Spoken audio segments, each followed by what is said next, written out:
So I'm delighted to sit down with Ellen MacNally and have the chat of MacNally Opticians. Exciting time for your business? Yeah, absolutely. We're trying out a lot of new and different things. Yeah. You know, we've embarked on a number of projects. I suppose because I had the time during COVID. During COVID, Yeah. it was definitely quieter. Did you literally just grind to a halt? There was a marked downturn Yes. because I'm located in the city centre Yeah. on Stephen's Green. So I kind of went from having probably one of the best locations in the city to Yes. suddenly one of the worst locations because Yes, very nobody was interesting, coming into yeah. town. I was lucky that I had, I suppose, 25 years experience Yes. and Customer loyalty. Yeah, exactly. Yeah. So I suddenly, things that I'd been kind of kicking down the road, I Yeah. said I've got the So time that's interesting. now. It was on your mind, but busy with the day job. Yes. And so the whole digital transformation now, you decided, okay, now's the time to do that. Yeah, yeah. And how did you connect with the Enterprise Ireland scheme? What made you look out for that? I suppose it was just looking for a little bit of support Yes. and then tapping into expertise Yes. that was not my forte. Yeah. I definitely needed to tap into somebody like Bradley, Yeah. yourselves, to support me on the whole digital journey. And you were obviously recommended on the recommended list by Enterprise Ireland, and the reality was in putting the submission together, it made me actually think a huge amount about what I needed to do and how I wanted to get there. So did you find yourself obviously not just being, from an optometrist from the medical side, but also kind of giving sort of emotional fashion advice as well? Yeah, there's a huge That's kind of left brain and right brain. Yeah, How do you stack that up? It's the seesaw. I mean, we are opticians, so obviously I'm looking after people's ocular health and, making sure that they're seeing well and their eye health is maintained. So there's that element, it's very important. But then on the other end of the seesaw is the whole fashion, and yes, you are psychologically supporting people through their journey. Do you enjoy that?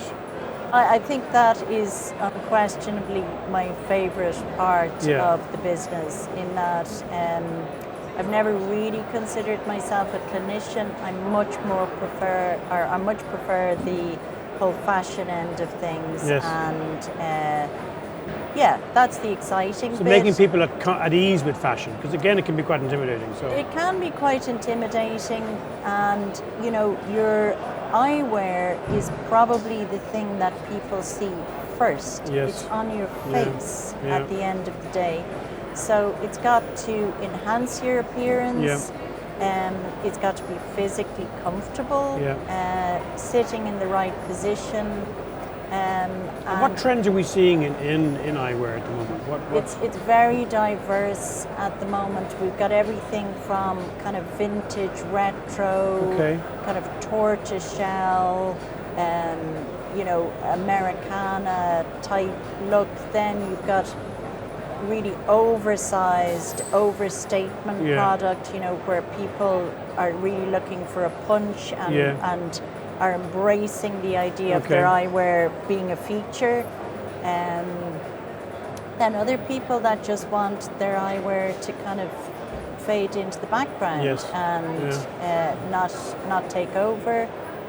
It's all going on. And I've also come across some sort of craft makers who are making frames, particularly with lenses, as almost as a new craft. Yeah, I mean, it's a very skilled thing. Obviously, you've got some of the, big players in the market that, have a lot of the brands in their portfolio. But then I would really tap into a lot of the niche eyewear brands that they don't do anything other than eyewear. They're not selling perfume and clothes and accessories other than eyewear. So the quality, the expertise, the craftsmanship, the attention to detail is there. Good. That's what we're tapping into. Very good. So you've obviously had a very strong reputation over the years, and this new website now we've just launched, is it going to enhance your reputation, do you think? Yeah, I mean, I think what people experience when they engage with us and when they come into the store, that cannot be surpassed. No. But obviously, the idea with the website is that it becomes our voice to people that are not directly engaging with us face to face, and kind of represents our personality properly. And I think we've cracked that with the new website. I think I'm looking at it and I feel very comfortable that it's very representative of very who elegant. we are. Yeah. Thanks. Yeah, well, no, you did it. No, but I think the content is very elegant, you know, yeah. and you know, I think it's going to become a major outlet for you going forward. Yeah. And, I think also now it's going to be about keeping it, keeping it up to date, and because no different to any other fashion accessory, eyewear is changing all the time. So knowing what you know now, what advice would you give to somebody who is kind of starting on the whole digital process, maybe a year behind you, whatever? What would you say? I would say just face it head on. Don't be fearful, because that can hold you back initially. It may not be your area of expertise, but hold hands with somebody that it is their area, and together you can get to where you need to go. And I have learned a huge amount. I certainly am not an expert, but I have covered huge territory that has challenged me, and I suppose I know a lot more than I did when I started the process. So I think it's great that you've taken the energy that we might have brought to a new project, and you feel re-energized now about your business and the brand, and that's a good thing, I think. Yes, unquestionably, Listen, thanks for coming to sit down with us. Really enjoyed the conversation, and thanks, continued Andrew. success. Thanks very much. Yeah, looking forward to the future.